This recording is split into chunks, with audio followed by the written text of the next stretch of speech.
சார்ந்த விஷயத்துல பாத்தீங்கன்னா அடுத்த ஒரு பரிணாமம் வீட்டில் இருக்கக்கூடிய பெண்கள். இப்ப ஆண்கள் விஷயங்கள்லாம் சொல்லியிருந்தோம். வீட்ல இருக்க பெண்களுக்கு என்னென்ன விஷயங்கள் ஏற்படும்?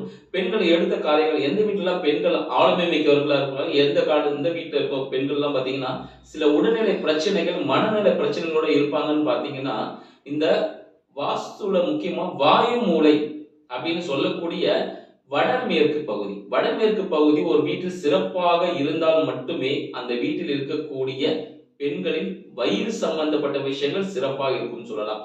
வயிறு சம்பந்தப்பட்ட விஷயம் தானா அப்படின்னு கேட்டீங்கன்னா, கால் சம்பந்தப்பட்ட விஷயங்களும், கால் சம்பந்தப்பட்ட விஷயங்கள் அனைத்தும் கால் சம்பந்தமான நோய்கள், இந்த நரம்பு சம்பந்தப்பட்ட நோய்கள், தோல் நோய்கள், மனநிலை பாதிப்பு யாருக்கு ஏற்படும் பாத்தீங்கன்னா, யார் வீட்ல வாய்வியம் பாதிக்கப்பட்டிருக்கிறோம், வாய்வியம்னா வாயு மூளை பாதிக்கப்பட்டிருக்கோ அந்த வீட்ல இருக்கவங்களுக்கு கண்டிப்பாக ஒரு மனநிலை பாதிக்கப்பட்ட பர்சன் இருப்பாங்க. மேலும் வீட்ல இருப்பவர்கள் கூட ஏதாவது புலம்பிக்கிட்டே இருப்பாங்க. நடக்கல சில விஷயங்கள் நடக்கல அப்படின்னு சொல்லிட்டு ஒரு சண்டை சச்சரவோடு இருப்பாங்க. மன பிரச்சனையோடு இருப்பது யாருன்னு பாத்தீங்கன்னா, இந்த வாயுவியம் பாதிக்கப்பட்டவர்கள். வாயு பாதிக்கப்பட்டவர்கள் அப்ப என்னென்ன விஷயங்கள் பாதிக்கப்பட்டிருக்கும் அப்படின்னு பாத்தீங்கன்னா, அந்த வீட்டில் அந்த இடத்துல படிக்கட்டுகள்